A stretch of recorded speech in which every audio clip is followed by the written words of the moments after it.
Welcome to Sober Barkeep. I'm Brian Anderson, coming to you from Anderson's Guitar Bar here in lovely League City, Texas. Still the cold, still dealing with that. But recently, I had my first anniversary live stream on my Facebook page. I was able to talk to Chris Boyd from Drink Monday. I had a really good interview with him, so I thought we'd just share that this week, and hope you enjoy. Live well and drink smart. Time to play.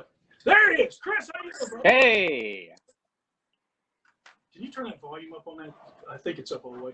How you doing, Chris? dude, Brian, living the dream, buddy. Congrats on 1 year. Super excited for you. Thank you. Appreciate that. So you guys are out of California. I was introduced to your product. Yours was one of the first gins that I actually had on the product on the show here with Monday Gin. I think you're widely seen as one of the top, if not the top, NA gin out there. And for a long time, that was the only product that you had. So you've kind of had a slow approach to this as far as putting the product line out. How long have you guys been around? Man, we've been thinking about this space probably right at the beginning of 2019, and it's been an interesting journey. I think we wanted to be customers if there was something around that kind of scratched our flavor itch. I don't think we saw anything quite like that. And man, the more people you talk to about the space, they're so passionately looking for flavorful options without alcohol. And we're just like, well, it kind of felt like a mission, and it's like, all right, challenge accepted. Like, let's do this. And, we jumped in first because gin is near and dear to some of our founder hearts, myself included. I actually happen to be drinking a little whiskey though.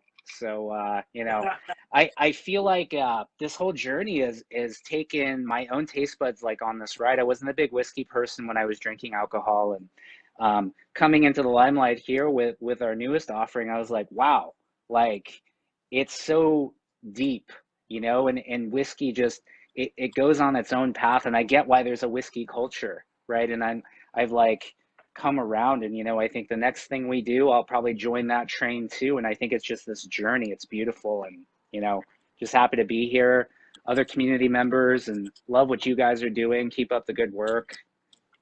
Appreciate that.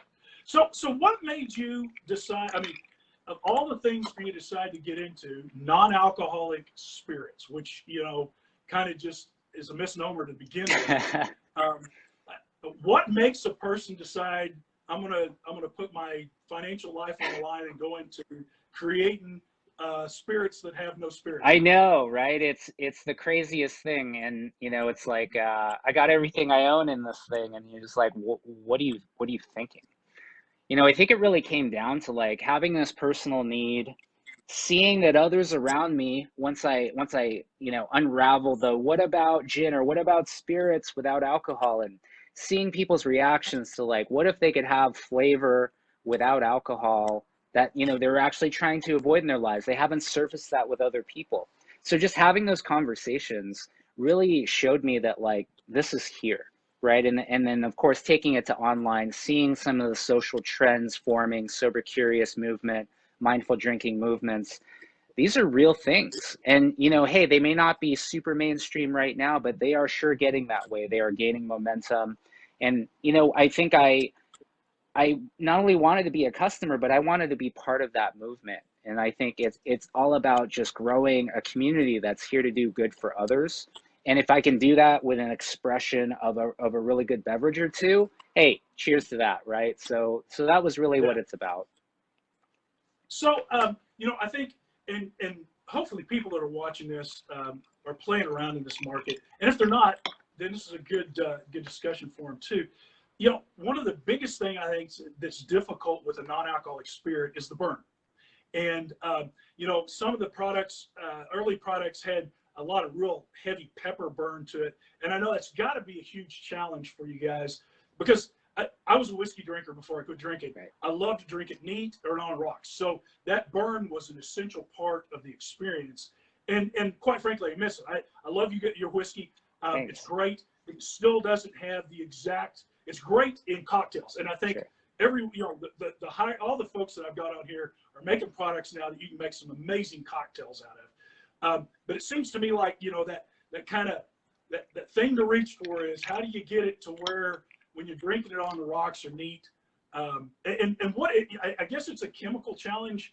I don't know what you guys, or if you could share anything about your approach to how you're going after that. Yeah, sure. You know, I think we always have to level set, right? Like we're here in the very early days of what it means to be in a non-alcoholic spirits or even the non-alc category, right? So I think it's a combination of like, you know, can we look at old school methods to kind of give us what we want without alcohol? Can we involve other new age products and processes to kind of give us that? So it's very early stage. And I think I would call this really an experimental phase. And I think about, I'm from San Diego, right? So craft beer was born here. And I think about 20 years Right. ago, some of the stuff coming out of the early days isn't what it is today of like a polished, beautiful IPA, right? I mean, you saw some pretty ugly stuff that they rolled out, and I think it takes a while to refine as an industry, as a category. And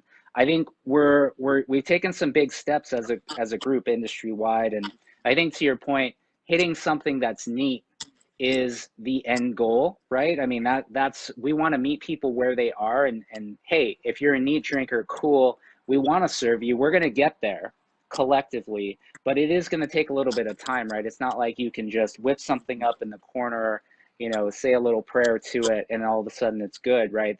There's definitely a lot of time and ingenuity and industry-wide engineering that'll kind of go into something that's polished, right? I'm sure the first barrels out of Jack Daniel's hundreds of years ago probably aren't what they are today, right? Right, right. Outstanding. Okay, real quick, about out of time with you. What's up? What's next? Dude, so we're always working on new stuff. We've got another spirit in the works. I'll happy to tell your viewers, you know, we're working on a tequila actually. So trying to round it out. You know, three things that really, I think if you're a spirits drinker, you're probably leaning towards, you know, one of those three. We're really just trying to meet a broad category of people, trying to bring them over to our side, right? So really looking forward to that. Definitely want to keep you and your viewers in the loop as we do these things. Before I go though, I got a present for you. Just came in, got a little cocktail kit. Oh, cool, man. Yeah, so I'll get that out for you. It's I'm sure you got some of that, but you probably don't have it just like this. Fantastic. Yeah. Hey,